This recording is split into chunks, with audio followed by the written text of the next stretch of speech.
Hey guys, welcome you all on my YouTube channel. चलिए guys, आज हम लोग करेंगे धातु और अधातु में क्या अंतर है, what is difference between metal and non metals.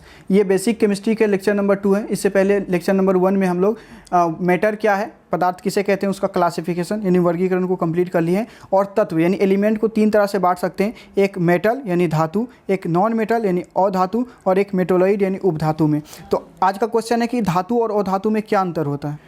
सिर्फ बोर्ड एग्जाम के लिहाज से नहीं बल्कि कॉम्पिटिटिव एग्जाम के पर्पज़ से भी बताएंगे कि कौन कौन सा क्वेश्चन आता है। इसमें बहुत सारे ऐसा पॉइंट है जो कि डायरेक्ट ऑब्जेक्टिव बनता है। तो डिटेल में हम लोग करेंगे धातु और धातु क्या है, इतना डिटेल में कि अभी तक यूट्यूब पे ऐसा कोई वीडियो नहीं आया होगा जो कि इतना डिटेल में बताया है। और अभी आपको धातु और अधातु में अंतर याद भी हो जाएगा। तो चलिए शुरू करते हैं। सबसे पहले बात करते हैं इस वर्ड पे ही, धातु यानी मेटल क्या है। मेटल एक्चुअल में 6 लेटर से बना है, METALS मेटल्स।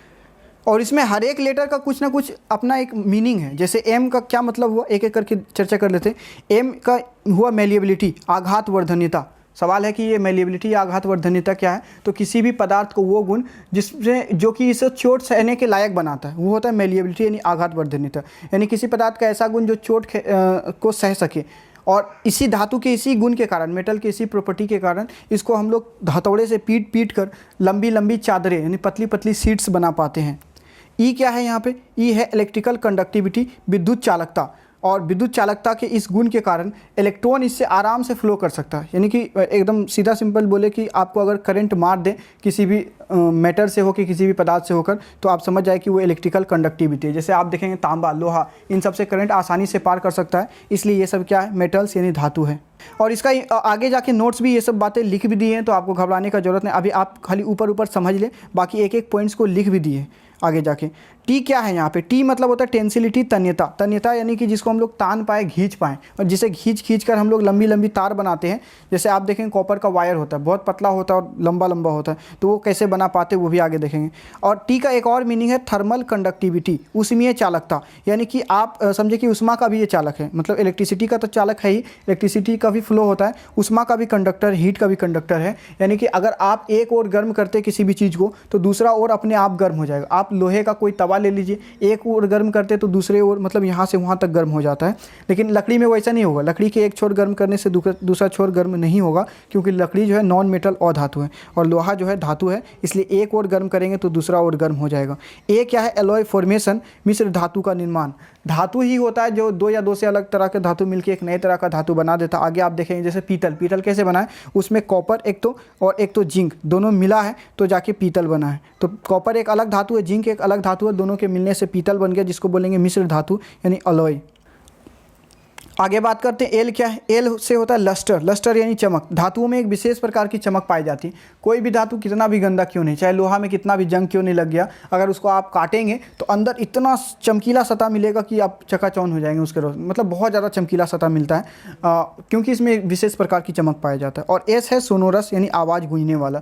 आप देखेंगे धातु में ही आवाज़ गूंजता है। घंटी जो बजता है वो धातु का ही बना रहता है, उसमें बहुत ज़्यादा आवाज़ गूंजता है। अगर लकड़ी का बना देते तो उसमें आवाज़ नहीं गूंजता। तो कोई भी आप जान ले धातु कब होगा, जब उसमें METALS ये 6 का 6 रहेगा, एक भी नहीं है तो धातु नहीं है। 6 का 6 प्रॉपर्टी होगा, वही क्या होगा, धातु होगा।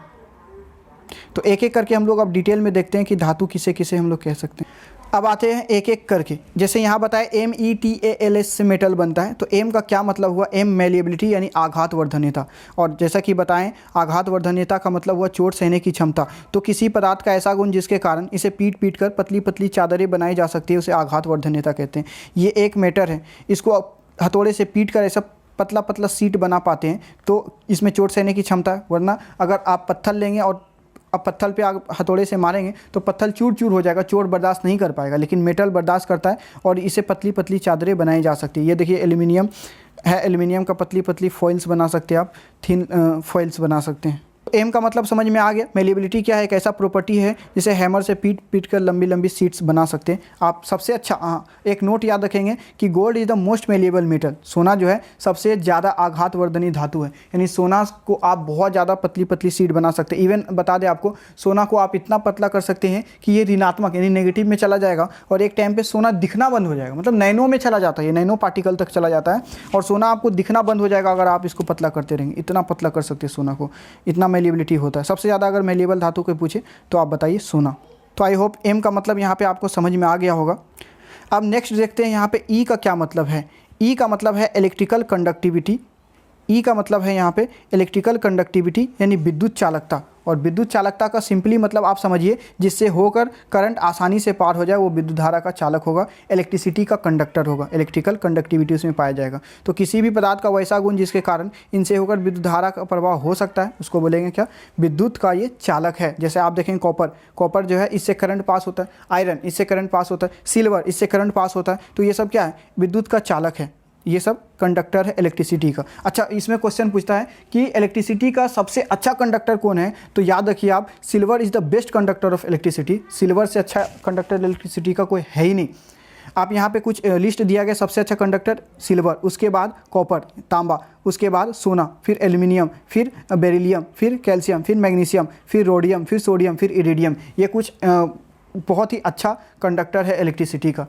अच्छा, फिर सवाल उठता है कि अगर सिल्वर इतना अच्छा कंडक्टर है इलेक्ट्रिसिटी का, सबसे अच्छा बल्कि है कंडक्टर, तो फिर हम लोग सिल्वर का वायर क्यों नहीं यूज करते, चांदी का तार क्यों नहीं यूज करते? इसका रीज़न यही है कि सिल्वर इतना महंगा होता है कि जिसके घर के बगल से तार गुजरेगा वही काट लेगा। तो इससे फ़ायदा, इससे अच्छा है कि क्यों ना सस्ता यूज किया जाए। तो कॉपर भी बहुत अच्छा चालक है, बहुत अच्छा। एल्यूमिनियम, कॉपर, ये बहुत अच्छा कंडक्टर होता है इलेक्ट्रिसिटी का, इसलिए, और सस्ता भी होता है, इसलिए हम लोग वायरिंग में क्या यूज करते हैं, घरेलू जो वायरिंग होता है उसमें हम लोग कॉपर या सिल्वर का यूज नहीं करते, कॉपर का ही यूज करते हैं। आगे एक एक्सेप्शन है, इसमें अपवाद है, और अपवाद क्या है, वो है ग्रेफाइट के बारे में। नहीं, ग्रेफाइट जो है वो मेटल नहीं है, वो धातु नहीं है, और धातु है, नॉन मेटल है, फिर भी ये इलेक्ट्रिसिटी का कंडक्टर है, यानी फिर भी इससे करंट पास हो सकता है। ये देखिए पेंसिल है, और पेंसिल के अंदर का जो निब रहता है, जो आप कह सकते हैं उसमें, वो ग्रेफाइट का बना रहता है। और ग्रेफाइट जो है उससे अगर आप तार बांध दें और बैटरी लगा दें तो आराम से बल्ब जला सकते हैं। पेंसिल के अंदर का जो निब रहता है वो लेड पेंसिल देख लिया आप, उसमें जो है ग्रेफाइट का बना हुआ रहता है। और ग्रेफाइट जो है वो नॉन मेटल है, और धातु है, फिर भी विद्युत धारा का चालक है, याद रखें। और एक बात तो अभी आपको बता दें कि आप अभी केमिस्ट्री को पढ़ना शुरू किए, लेकिन अब केमिस्ट्री में अगर सबसे ज़्यादा इंपॉर्टेंट क्वेश्चन कुछ होता है तो वो होता है अपवाद वाला, एक्सेप्शन वाला। तो अपवाद हमेशा बहुत ज़्यादा इंपॉर्टेंट होता है। और ये रहा पहला अपवाद कि ग्रेफाइट जो है वो नॉन मेटल होते हुए नहीं, और धातु होते हुए विद्युत धारा का चालक है, इसलिए ये अपवाद होता है। और अपवाद वाला क्वेश्चन आता ही आता है, और ऐसे बहुत सारा अपवाद बताएंगे, आप याद रखेंगे उसको। तो एम अगर आप समझ गए, चोट सहने की क्षमता, ई यानी विद्युत धारा उससे पास हो जाएगा। टी का क्या मतलब है, टी का मतलब टेंसिलिटी, या इसी का दूसरा नाम है डक्टिलिटी, यानी मेटल या तो टेंसाइल होगा या डक्टाइल होगा, यानी तन्यता, यानी धातु जो होता है वो तन्य होता है। और तन्यता क्या मतलब हुआ, किसी भी पदार्थ को खींचकर लंबी लंबी तार बना सकते हैं, तो वो तन्यता कहलाता है। और इसमें मोस्ट इंपॉर्टेंट क्वेश्चन जो उठता है वो ये है कि सबसे अधिक तन्य धातु कौन है, which is the most ductile और टेंसिल मेटल, वो है सोना। आप याद रखें, सोना के 1 ग्राम सोना से आप 3 किलोमीटर तक तार बना सकते हैं, यानी इतना ज़्यादा आप इसको खींच सकते हैं और खींच के तार बना सकते हैं। सबसे ज़्यादा तन्यता अगर पूछे तो वो सोना में। तन्यता है क्या, किसी पदार्थ का ऐसा गुण जिसके कारण इसको खींच कर पतली पतली तार बना सकते हैं। Tensility is the property of matter which it can be stretched into long and thin wire. समझ गया आप टेंसिलिटी यानी तन्यता क्या है। तो हम लोग अब नेक्स्ट देखते हैं। तो टी का एक और मतलब है, टी का मतलब थर्मल कंडक्टिविटी भी है, उष्मीय चालकता। जैसे कि नाम से ये थर्म मीन्स हीट होता है, उष्मा मतलब गर्मी, ठीक है। तो उष्मीय चालकता यानी एक और अगर कोई मेटल है, आप इसको इस साइड गर्म कर रहे हैं तो अपने आप ये इस साइड भी गर्म हो जाएगा। ये देखिए यहाँ से उष्मा जो है, यहाँ से हीट एनर्जी इधर आ रहा है, तो आप इस साइड को हीट करते हैं तो इस साइड अपने आप ही गर्म हो जाएगा। इसका कोई भी एग्जांपल ले लीजिए, आप लोहा ले लीजिए, तवा ले लीजिए, आप एल्यूमिनियम का बर्तन ले लीजिए, पीतल का बर्तन ले लीजिए। देखिए एल्यूमिनियम का बर्तन यहाँ पे चढ़ा हुआ, नीचे से हीट कर रहे हैं तो हीट तो इसके नीचे ही कर रहे हैं, लेकिन ये पूरा बर्तन हीट हो जाता है। ये प्रॉपर्टी जो है वो थर्मल कंडक्टिविटी यानी उष्मीय चालकता कहलाता है। तो उष्मीय चालकता क्या हुआ, किसी पदार्थ का ऐसा गुण जिसको एक और गर्म करने पर दूसरे और अपने आप गर्म हो जाता है, उष्मीय चालकता कहलाता है। The property of a substance which allows the flow of heat through itself, इससे होकर हीट आराम से पास हो सकता है, उसको बोलते हैं थर्मल कंडक्टिविटी। अब आगे चलते हैं। अब बारी आता है ए का। ए का क्या मतलब हुआ, ए मीन्स एलॉय फॉर्मेशन, मिश्र धातु का निर्माण। अब आपको बताएं कि जब 2 या 2 से अधिक तरह का धातु मिलता है तो एक नए तरह का धातु का निर्माण कर देता है, जिसको बोलते हैं मिश्र धातु। व्हेन 2 और more than 2 types of matter combine then it form a new kind of metal, उसी को हम लोग क्या बोलते हैं, कॉल्ड एलॉय। एलॉय जैसे आप देखिए, एक मेटल है कौन, कॉपर, एक मेटल है जिंक, और दोनों मिल के एक नए तरह का मेटल बना दिया ब्रास। पीतल कोई तत्व नहीं है, एक मिश्र धातु है जो कि कॉपर और जिंक से मिलकर बना है। इसी तरह से अच्छा ऐसा नहीं हो सकता कि कोई दो नॉन मेटल आए, दो अधातु आए, दो उपधातु आए और अलग तरह का उपधातु या अधातु बनाए, ऐसा नहीं हो सकता। लेकिन दो मेटल एक अलग तरह का मेटल बना सकता है। और इसमें नोट वाला बात आप क्या याद रखेंगे, याद रखेंगे जब भी मरकरी के साथ कोई मेटल मिश्र धातु बनाता है तो उसका नाम होता है अमलगम। जैसे मरकरी और सोडियम जाएगा तो इसका नाम हो जाएगा सोडियम अमलगम, मरकरी और आयरन आएगा तो इसका नाम हो जाएगा आयरन अमलगम। मरकरी को हिंदी में पारा भी कहते हैं। और पारा के बारे में एक इंपॉर्टेंट नोट है मरकरी के बारे में कि जनरली धातु जो होता है वो कमरे के ताप पर ठोस अवस्था में यानी रूम टेम्परेचर पे सॉलिड स्टेट में होता है, लेकिन मरकरी एकमात्र ऐसा धातु है जो कमरे के ताप पर द्रव अवस्था में लिक्विड स्टेट में होता है। इसलिए मरकरी अपवाद है। अपवाद उसको बोलते हैं जो अपने खानदान का नाम बदनाम कर रहा होता है। जैसे धातु जो है उसका नाम इसीलिए फेमस है कि वो ठोस है, सॉलिड है, लेकिन मरकरी जो है वो लिक्विड है। अब लास्ट दो लेटर जो है एल का क्या मतलब है और एस का क्या मतलब।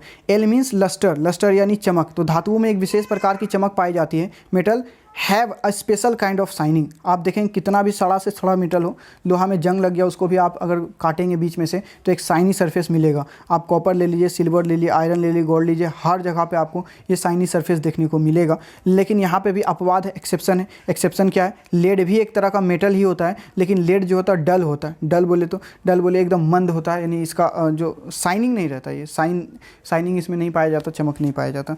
अब नेक्स्ट देखते हैं एस का क्या मतलब हुआ। एस का सिंपली मतलब हुआ सोनोरस, और सोनोरस का मतलब होता है आवाज़ गूंजने वाला, जिसमें आवाज़ गूंजता है, जिसमें इसको गुंजायमान कह सकते हैं। आप देखते होंगे कि ट्रेन का जो पटरी होता है मेटल का बना होता है और बहुत दूर भी होता है ट्रेन, तब भी लोग कान लगा के सुनकर पता लगा लेता कि हाँ ट्रेन आ रहा, उतना दूर से भी आवाज़ आ जाता है। लेकिन लकड़ी में आवाज़ नहीं गूंजेगा, नॉन मेटल में आवाज़ नहीं गूंजेगा, लेकिन मेटल में आवाज़ गूंजता है। ये हुआ सोनोरस। अब आई थिंक मेटल का आपको सारा प्रॉपर्टी समझ में आ गया होगा। मेटल एक्चुअल मीनिंग क्या है आज आप शायद समझ गए होंगे। मेटल में एम का मतलब है मेलिएबिलिटी यानी चोट सहने की क्षमता, इसके कारण हम इसको पीट कर पतली पतली चादरें बना सकते हैं। ई का मतलब इलेक्ट्रिकल कंडक्टिविटी यानी विद्युत चालकता, यानी इससे करंट पास हो सकता है। टी का मतलब टेंसिलिटी यानी तन्यता, यानी खींच कर इसको लंबा लंबा तार बना सकते हैं। और सबसे ज़्यादा जो तन्य धातु है वो सोना है, याद रखें। एक ग्राम सोना से 3 किलोमीटर तार। सबसे अच्छा विद्युत का चालक जो है कंडक्टर है, इलेक्ट्रिसिटी का गुड बेस्ट कंडक्टर बल्कि वो सिल्वर है। मेलिएबल का बात करें, मेलिएबिलिटी सबसे ज़्यादा मेलिएबल मेटल जो है वो सोना है, याद रखेंगे। थर्मल कंडक्टिविटी का बात करें तो थर्मल कंडक्टिविटी का मतलब हुआ एक और गर्म करेंगे तो दूसरा और अपने आप गर्म हो जाएगा। अलॉय फॉर्मेशन का बात करें तो दो तरह का धातु मिलेगा, एक तीसरे तरह का धातु बनाएगा जैसे कि पीतल, कॉपर और जिंक से बना है। लस्टर का मतलब एक विशेष प्रकार की चमक है धातु में। और सोनोरस का मतलब है इसमें आवाज़ बहुत दूर तक गूंजेगा। और अब एक लास्ट स्लाइड जिसमें कुछ एक्स्ट्रा इंपॉर्टेंट पॉइंट हम लोग देख लेते हैं कि मेटल जो होता है generally metals are hard in nature. धातुएं जनरली सामान्यतः बहुत कठोर होते हैं। जैसे कि आप देखेंगे कोई भी धातु, लोहा ही ले लीजिए, तांबा, कॉपर, हर एक धातु कठोर होता है बहुत ज़्यादा। लेकिन अपवाद है, क्योंकि क्वेश्चन तो अपवाद एक्सेप्शन से ही आता है। एक्सेप्शन क्या है, जनरली सोडियम और पोटेशियम दो ऐसा मेटल है जिसको आप चाकू से भी काट सकते हैं, आराम से आप चाकू से इसको काट सकते हैं, बहुत मुलायम धातु होता है। और एक स्पेशल नोट और है सोडियम के बारे में कि सोडियम जो होता है वो बहुत ज़्यादा अभिक्रियाशील होता है, बहुत ज़्यादा रिएक्टिव होता है, हवा में आते ही अपने आप जलने लगता है। इसके वजह से इसको केरोसिन तेल में डुबा कर रखा जाता है। तो पूछेगा कि इसमें से किस धातु को केरोसिन तेल में डुबा कर रखते हैं, सोडियम। क्यों रखते हैं, क्योंकि हवा में आते ही अपने आप जलने लगता है। और मेटल जो होता है जनरली वो सॉलिड फॉर्म में होता है, लेकिन जैसे कि बताएं अपवाद होता है, एक्सेप्शन। मरकरी यानी पारा, ये देखिए ये पारा जो आप थर्मामीटर में देखे होंगे जिससे बुखार नापते हैं उसमें यही लिक्विड रहता है पारा, ठीक है। यहाँ पे पारा जो है वो द्रव अवस्था में रहेगा रूम टेम्परेचर पे। और जनरली धातु हार्ड होता है, लेकिन बता दें दुनिया का सबसे हार्ड पदार्थ अगर कुछ है, कठोर पदार्थ, तो वो हीरा है, जो कि ओ धातु, ये भी एक तरह का अपवाद ही है। और लास्ट, ये वीडियो अगर समझ में आया हो, इसमें कुछ भी समझ में आया हो तो आप सपोर्ट कर सकते हैं, आप लाइक, शेयर और सब्सक्राइब कर सकते हैं। Thank you.